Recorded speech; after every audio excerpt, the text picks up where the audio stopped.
이스라엘 백성들의 이야기를 통해서 우리의 신앙의 모습을 점검하고 있습니다. 여행의 방향도 없이 구체적으로 어디로 가야 할지 모르는 그 상황에서 이스라엘 백성들은 40년간의 광야 생활을 하게 됩니다. 아마 굉장히 피곤하고 심신이 매우 약해졌을 거예요. 이 광야에서 저 광야로 떠돌아다니는 동안 하나님의 그 심판에 따라서 자신들의 동료가 한 사람씩 죽어갑니다.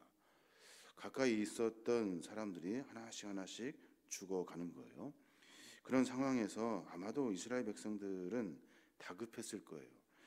뭔가 손에 잡혀야 하고, 그리고 뭔가 분명한 성과도 있어야 될 것 같고, 그리고 어디로 가야 할지를 분명하게 얘기를 해줘야 우리가 안심할 수 있을 텐데 모든 것이 다 불투명한 거죠. 그래서 죽음의 운명에 처해 있는 그들에게 지도자 모세와 아론이 보여요. 그래서 그들을 향해서 반역과 반란을 일삼게 되는 겁니다. 그것이 자신들의 운명을 바꿔놓을 아주 유일한 탈출구라고 생각했을지도 몰라요. 오늘 성경에 보니까 고라 일당의 이 반란은 그 같은 백성들의 이 조급한 마음, 그 마음을 분명히 반영하는 사건일 거예요. 반역의 주모자 고라는 성막 봉사자로 부름받은 레위인이죠. 그리고 지도자 모세와 아론의 친사촌이기도 해요. 아주 가까운 관계였다고요. 이러한 관계로 인해 고라는 자신이 모세와 아론보다 못할 것이 없고 내가 보기엔 답답하다는 거예요. 그래서 모세를 아론을 끌어내려 가지고 내가 그 자리를 차지해서 이스라엘 백성들의 가려운 부분을 내가 확실하게 긁어주겠다 하면서 욕심을 내게 된 겁니다. 가만히 생각해 보면 그럴 수 있을 것 같아요. 여러 가지 상황이 불투명한 상황에서 지도자의 역할은 참 중요합니다. 그래서 그 일들을 통해서 탈출구를 찾으려고 하는 마음 100번 이해가 돼요.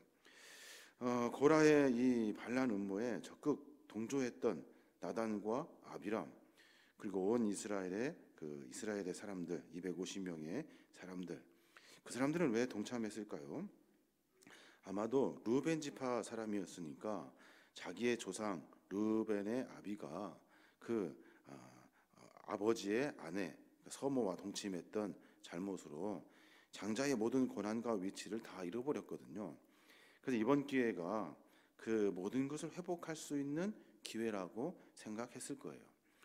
그래서 아마도 쉽게 고라의 제안에 받아들이게 됐고, 그리고 함께 동참하게 된 겁니다. 우리는 이런 신앙적인 이야기들을 속에서 하나님께서 어떻게 일하시는지, 하나님이 무엇을 원하시는지에 대한 분명한 가르침을 우리가 성경을 통해서 배워야 하는 겁니다. 하나님은 어떤 분이십니까? 하나님은 질서와 하나님이 세우신 뜻을 반드시 이루어 가시는 분이셔요. 하나님이 세우신 질서는 하나님의 명령이고, 하나님이 맡기신 직분은 하나님이 그들을 통해서 일하시려고 하시는 하나님의 계획이에요. 그런데 반란을 시도한 고라 일당들은 모세와 아론이 가진 지도자로서의 위치, 그 위치가 하나님이 임명한 것이 아니라 순순히 어떻게 되어서 재수가 좋다든지, 아니면 우연히 받게 되었다든지, 아니면 우리가 했다든지 이런 생각을 하면서 그 지위의 권한을 무시하게 되는 거예요. 모세와 아론을 세워놓으시고 하나님께서 일하시려고 하시는 것은 당신의 뜻과 계획을 그들을 통해서 일하시려고 하시는 하나님의 분명한 계획이 그 안에 들어있고, 이것은 하나님이 모든 것을 운행하시고자 하시는 하나님의 질서가 되는 거예요. 이 고라의 일당의 이런 도전으로 말미암아 모세와 아론이 가진 그 지도자의 권한을 자신들도 가질 수 있다고 착각하게 되고, 자신들이 가져서 다시 내가 더 좋게, 더 멋있게, 더 멋지게 그 일들을 할 수 있다고 생각한 거예요. 레위 지파 출신인 이 고라는 아론과 모세가 지닌 종교적인 권한을 쟁취할 목적을 가지고 있었을 거예요. 르우벤 지파 출신의 나단과 아비람은 모세가 지닌 정치적이고 그 사법적인 권한을 송두리째 다 빼앗으려고 하는 그런 계획이었을 거예요. 레위 지파는 아론의 종교적인 지도자의 권한, 그리고 르우벤 지파는 모세가 지닌 정치적이고 사법적인 권한을 빼앗으려고 했던 거죠. 이 모세와 아론은 하나님으로부터 직접 그 권한을 위임받았던 그런 지도자입니다. 적어도 출애굽 당시부터 지금까지 이스라엘 백성과 함께 지냈던 고라 일당은 이 같은 사실을 너무도 잘 알고 있어요. 그런데 그 생각이 다 사라져 버렸어요. 왜냐하면 자기 안에 욕심이 채워지기 시작했고, 그러면서 바라보는 시선이라든지 판단하는 판단이 흐려지게 된 거죠. 그래서 하나님의 질서도 하나님의 계획도 하나님 우리를 통해 뭘 원하시는지도 다 잃어버리게 되는 거예요. 내가 왜 무슨 이 일을 하고 있는지, 내가 왜 살고 있는지, 나에게 맡기신 하나님의 이 직분이 얼마큼 중요한지, 이 모든 것이 다 한순간에 사라져버리게 된 거예요. 왜냐하면 그 안에 있는 욕심 때문에. 그래서 하나님의 질서도 자기 마음대로 무너뜨려 버리고 하나님의 계획도 다 무너버리게 되는 거예요. 또 하나님이 어떤 분이시냐 가만히 묵상해 보면 하나님이 맡겨주신 일을 하찮게 여기는 것을 하나님은 죄악으로 여기셔요. 많은 이야기가 있습니다만은 하나님께서 레위인들에게 특별히 선택하셔서 성막에서 봉사할 수 있도록, 섬길 수 있도록 특권을 부여해 주셨어요. 그래서 백성들이 레위인들을 다 먹여 살리는 그 녹을 먹고 사는 사람들이 레위인들이에요. 근데 이 레위인들이 가졌던 이 일이 가만히 해보니까 아론과 모세가 하는 일이 훨씬 더 좋아 보인 거예요. 그래서 자기에게 맡겨주신 하나님의 이 직분과 직무를 그냥 다 버려버리고 욕심 따라 삶을 살아가게 되는 겁니다. 레위인들 가운데서도 아론의 후손들만 제사장의 역할을 감당할 수 있다, 이런 불합리한 일이 어디 있는가 하면서 주장하게 되는 거죠. 제사장과 레위인이 신분이나 인격의 차이가 있는 것이 아닌데 우리도 그 일을 감당할 수 있다 하는 거죠. 계급이나 반상의 차이가 있을 수 없기 때문에 그 일 나도 할 수 있다라고 말한 거예요. 이건 하나님의 질서를 완전히 다 무시해 버리게 되는 겁니다. 결국엔 그 뒤에 한참 역사가 흐른 뒤에 어떻게 됩니까? 레위인들을 반차로 다 나눠요. 24개로 나눠가지고 돌아가면서 성전을 봉사하게 됩니다. 이런 일들도 역시 하나님께서 하실 계획은 아니었을 거예요. 인간들의 욕심으로 말미암아 그런 일들을 하게 되는 거죠. 모든 사람은 각자의 직임이 있어요. 하나님이 나에게 맡겨주신 일이 있다고요. 그 일을 묵묵히 감당하는 것이 하나님이 우리에게 요구하시는 것이 될 거예요. 내가 맡은 직무와 직임이 작은 것이다 라고 생각하고 하찮게 여긴다거나 다른 사람에게 맡겨주신 하나님의 일들을 내가 할 수 있다고 자만하거나 교만하는 그 마음을 하나님이 싫어하신다는 거예요. 또 하나님이 무엇을 싫어하십니까? 가만히 묵상해 보면 하나님은 불의한 목적으로 당을 짓는 것을 싫어하셔요.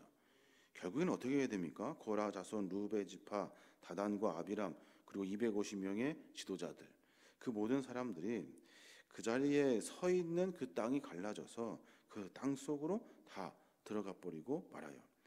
하나님은 당을 짓고 무리를 만들어서 하나님의 뜻을 거역하려고 하는 것을 아주 싫어하셔요. 19절에 보니까 고라가 온 회중을 회막 문에 모아놓고 라고 말해요. 그러니까 자기와 뜻을 같이 하는 사람들을 모으러 다녔던 거예요. 그래서 다 모아놓고 회막으로 모이십시오 한 거죠. 그리고 나서 그 두 사람 모세와 아론을 대적하려 하매 하나님 여호와의 영광이 온 회중에게 나타나시니라 라고 말해요. 하나님이 싫어하시는 것은 불의한 목적으로 당을 짓는 거예요. 다시 말하면 백성들 가운데 나름대로 명성을 날리고 있던 지도층 인사들, 그 사람들이 나름대로 지파에서 위치를 차지했던 사람들이 불의한 목적을 가지고 사람들을 모으는 거예요. 하나님의 선한 뜻을 이루어내기 위해서 하나님이 무엇을 원하시는지 고민하며 묵묵히 자기가 희생하고 헌신하고 사명을 감당하는 그 사역을 묵묵히 감당해야 하는 그 시간에 잘못된 불의의 목적을 가지고 사람들을 불러 모은 거죠. 그 일당들을 전부 다 모은 거예요. 어쩌면 하나님께서 기다리시고 있었는지도 몰라요. 모아라, 한참 많이 모아라, 그리고 그 자리에 그대로 서 있어라 라고 말씀하고 계시는 거죠. 그리고 나서 뒤에 재앙이 임하게 됩니다. 잘 아는 것처럼 모든 것들이 다 땅속으로 들어가 버리고 말아요. 그 광경을 보고 있는 이스라엘 백성들 어떤 생각을 했을까요? 아마 그런 생각을 하지 않았을까 생각이 들어요. 자기들 안에 있었던 어떤 꿈, 비전, 소망, 계획 이런 것들이 아마도 한순간에 다 무너져 버렸을 거예요. 가나안 땅으로 가서 잘 살 목적이 그들에게 다 있었는데 가나안 땅에 가지 못하게 된 거예요.